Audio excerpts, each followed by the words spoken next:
Second Treatise of Government by John Locke. Chapter 3. Of the State of War. Sect. 16. The state of war is a state of enmity and destruction, and therefore declaring by word or action, not a passionate and hasty, but a sedate settled design upon another man's life, puts him in a state of war with him against whom he has declared such an intention, and so has exposed his life to the other's power to be taken away by him, or any one that joins with him in his defense, and espouses his quarrel. It being reasonable and just, I should have a right to destroy that which threatens me with destruction, for, by the fundamental law of nature, man being to be preserved as much as possible, when all cannot be preserved, the safety of the innocent is to be preferred, and one may destroy a man who makes war upon him, or has discovered an enmity to his being, for the same reason that he may kill a wolf or a lion, because such men are not under the ties of the common law of reason, have no other rule but that of force and violence, and so may be treated as beasts of prey, those dangerous and noxious creatures, that will be sure to destroy him whenever he falls into their power. Sect. 17. And hence it is, that he who attempts to get another man into his absolute power, does thereby put himself into a state of war with him, it being to be understood as a declaration of a design upon his life, for I have reason to conclude, that he who would get me into his power without my consent, would use me as he pleased when he had got me there, and destroy me too when he had a fancy to it. For no body can desire to have me in his absolute power, unless it be to compel me by force to that which is against the right of my freedom, i.e., make me a slave.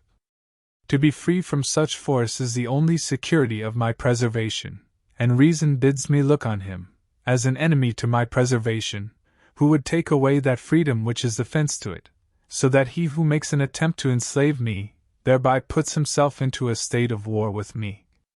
He that, in the state of nature, would take away the freedom that belongs to any one in that state, must necessarily be supposed to have a design to take away everything else, that freedom being the foundation of all the rest, as he that, in the state of society, would take away the freedom belonging to those of that society or commonwealth, must be supposed to design to take away from them everything else,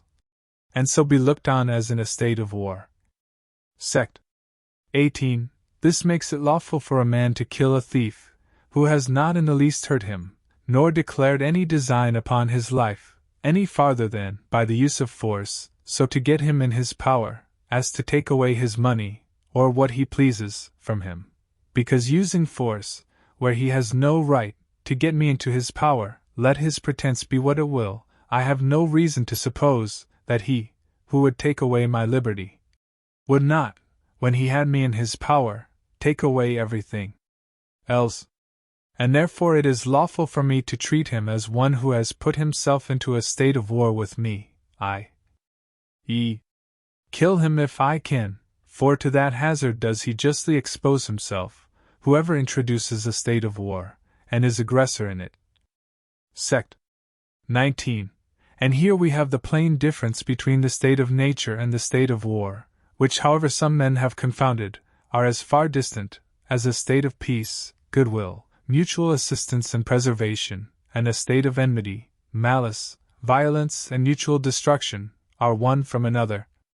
Men living together according to reason, without a common superior on earth, with authority to judge between them, is properly the state of nature. But force, or a declared design of force, upon the person of another, where there is no common superior on earth to appeal to for relief, is the state of war, and it is the want of such an appeal gives a man the right of war even against an aggressor, though he be in society and a fellow subject.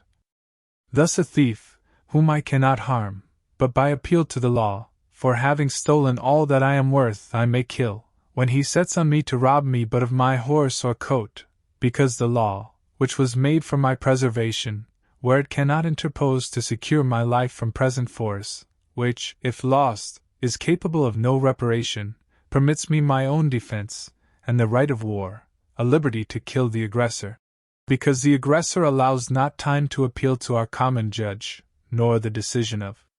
The law, for remedy in a case where the mischief may be irreparable. Want of a common judge with authority, puts all men in a state of nature, force without right, upon a man's person, makes a state of war, both where there is, and is not, a common judge. Sect. 20. But when the actual force is over, the state of war ceases between those that are in society, and are equally on both sides subjected to the fair determination of the law, because then there lies open the remedy of appeal for the past injury, and to prevent future harm, but where no such appeal is, as in he state of nature, for want of positive laws, and judges with authority to appeal to, the state of war once begun, continues, with a right to the innocent party to destroy the other whenever he can, until the aggressor offers peace, and desires reconciliation on such terms as may repair any wrongs he has already done, and secure the innocent for the future, nay, where an appeal to the law, and constituted judges, lies open, but the remedy is denied by a manifest perverting of justice, and a barefaced wresting of the laws to protect or indemnify the violence or injuries of some men, or party of men, there it is hard to imagine anything but a state of war, for wherever violence is used, and injury done, though by hands appointed to administer justice, it is still violence and injury, however colored with the name, pretenses, or forms of law, the end whereof being to protect and redress the innocent, by an unbiased application of it, to all who are under it, wherever that is not bona fide done, war is made upon the sufferers, who having no appeal on earth to right them, they are left to the only remedy in such cases, an appeal to heaven. Sect. 21. To avoid this state of war, wherein there is no appeal but to heaven, and wherein every the least difference is apt to end, where there is no authority to decide between the contenders, is one great reason of men's putting themselves into society, and quitting the state of nature, for where there is an authority, a power on earth, from which relief can be had by appeal, there the continuance of the state of war is excluded, and the controversy is decided by that power. Had there been any such court, any superior jurisdiction on earth, to determine the right between Jephthah and the Ammonites, they had never come to a state of war, but we see he was forced to appeal to heaven. The Lord the judge, says he, be judged this day between the children of Israel and the children of Ammon. Judges 11:27, and then prosecuting, and relying on his appeal, he leads out his army to battle, and therefore in such controversies, where the question is put, who shall be judge? It cannot be meant, who shall decide the controversy. Every one knows what Jephthah here tells us, that the Lord the judge shall judge. Where there is no judge on earth, the appeal lies to God in heaven. That question then cannot mean, who shall judge, whether another hath put himself in a state of war with me, and whether I may, as Jephthah did, appeal to heaven in it. Of that I myself can only be judge in my own conscience, as I will answer it, at the great day, to the supreme judge of all men.